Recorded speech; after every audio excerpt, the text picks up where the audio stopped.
رسول اکرم صلی اللہ علیہ وسلم فرمایا خالف المشرکین وفر الحا و احف الشوارب، مشرکین کی مخالفت کرو، داڑھی بڑھاؤ اور مونچھیں کٹاؤ۔ ہم کہتے ہیں کہ داڑھی مٹھی مستحب ہے اور مٹھی کے بعد تراش دینی چاہیے۔ بعض لوگ کہتے ہیں نہیں مٹھی نہیں بلکہ اس کو بڑھانا چاہیے۔ کیوں بڑھانا چاہیے؟ اس لیے کہ اللہ کے نبی فرماتے ہیں کہ وفر اللحا، داڑھی بڑھاؤ۔ اس میں یہ نہیں کہ کتنی رکھو بلکہ بڑھاتے جاؤ۔ ہم کہتے ہیں اس حدیث کو نقل کرتے ہیں حضرت عبداللہ بن عمر رضی اللہ عنہما، اور یہ روایت صحیح بخاری میں ہے۔ حضرت عبداللہ بن عمر رضی اللہ تعالیٰ عنہما کا اپنا عمل کیا تھا؟ امام بخاری فرماتے ہیں وَكَانَ ابْنُ عُمَرَ إِذَا حَجَّ أَوْ اعْتَمَرَ قَبَضَ عَلَى لِحْيَتِهِ فَمَا فَضَلَ أَخَذَهُ، کہ اپنی جب حج عمرہ پر مدینہ منورہ سے مکہ مکرمہ جاتے اور ظاہر ہے کچھ دنوں میں داڑھی بڑھ جاتی، آپ اپنی داڑھی کو یوں مٹھی میں لیتے اور جو مٹھی سے بڑھ جاتی آپ اس کو تراش دیتے۔ اب صحابی اگر نقل کرتا ہے داڑھی بڑھاؤ اور اس کا عمل مٹھی تک ہے، اس کا معنی ہے کہ اتنی بڑھاؤ کہ مٹھی تک ہو جائے، اتنی بڑھاؤ کہ مٹھی تک ہو جائے۔ یہ ہے ما انا علیہ و صحابی، کہ دین مجھ سے لو اور پھر دین کا معنی میرے صحابہ سے، دین میرا ہوگا معنی میرے صحابی کا لینا، چونکہ صحابی اللہ کے نبی سے سمجھ کے بات کر رہا ہوتا ہے۔ حدیث پاک میں ہے لا صلاۃ لمن لم یقرأ بفاتحۃ الکتاب، کہ جو شخص فاتحہ نہ پڑھے اس کی نماز نہیں ہوتی۔ اب یہ جو فاتحہ نہ پڑھے یہ کس کے لیے ہے؟ اس سے مراد امام ہے، مقتدی ہے، اکیلا ہے۔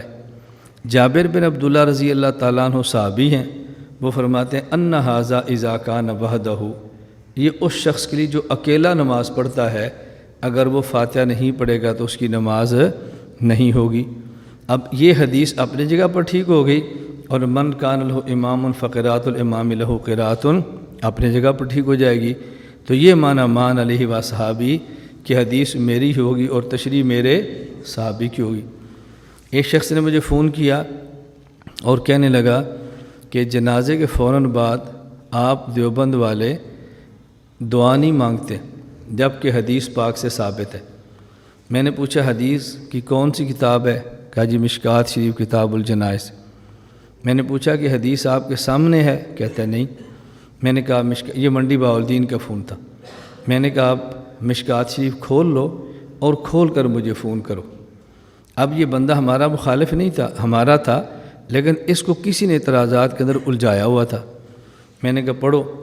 حضرت ابو ہریرہ فرماتے ہیں رسول اللہ صلی اللہ علیہ وسلم فرمایا اذا صلیتم علی المیت فاخلصوا له الدعاء، کہ جب میت پر جنازہ پڑھ لو تو پھر اخلاص کے ساتھ دعا مانگا کرو۔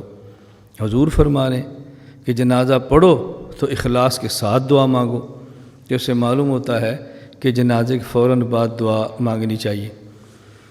میں نے کہا مشکوٰۃ شریف کتاب الجنائز ختم ہو گیا، اس کے آگے بھی حدیث ہے؟ کہا جی آگے بھی ہے۔ میں نے کہا اسی اگلی حدیث پڑھو۔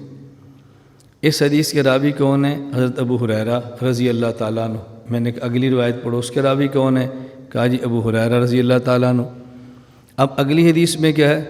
حضرت ابو ہریرہ رضی اللہ عنہ فرماتے ہیں رسول اللہ صلی اللہ علیہ وسلم کے بارے میں اذا صلی علی المیت قال اللہم اغفر لحینا ومیتنا وشاہدنا، کہ جب رسول اللہ صلی اللہ علیہ وسلم میت پر جنازہ پڑھتے تو دعا مانگتے اللہم اغفر لحینا ومیتنا وشاہدنا وغائبنا وصغیرنا وکبیرنا وذکرنا وانسانا اللہم من احییت منا فاحیہ علی الاسلام ومن توفیت منا فتوفہ علی الایمان۔ میں نے کہا آپ نے جو پہلی حدیث بیان کی ہے کہ جب جنازہ میت پر پڑھو تو دعا مانگو، آپ نے کہا اس کا معنی ہے بعد میں مانگو۔ میں نے کہا اس کا معنی جنازے کے اندر مانگو۔ اب آگے یہی ابو ہریرہ جو حضور کا عمل نقل کر رہے ہیں کہ جب حضور میت پر جنازہ پڑھتے تو دعا مانگتے، اب بھی تو وہی تو دعا ہے۔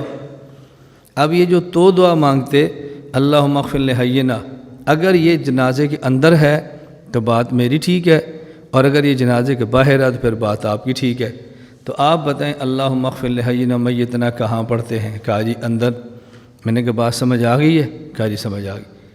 اب یہ ہے ما انا علیہ و صحابی، کہ نجات پانے والا طبقہ وہ ہوگا جو حدیث میری لے گا اور پھر معنی میرے صحابی سے لے گا، سنت میری ہوگی اور سمجھے گا میرے صحابی سے۔ یہ ہم معنی کیوں کرتے ہیں کہ سنت کا معنی ہی ہوتا ہے الطریقۃ المرضیہ المسلوکۃ فی الدین، ایسا طریقہ جو پسندیدہ بھی ہو اور اس پہ لوگ چلے ہوں، ایسا راستہ ہو۔ اس لوگ سے مراد کون ہیں؟ رسول اکرم صلی اللہ علیہ وسلم کے صحابہ۔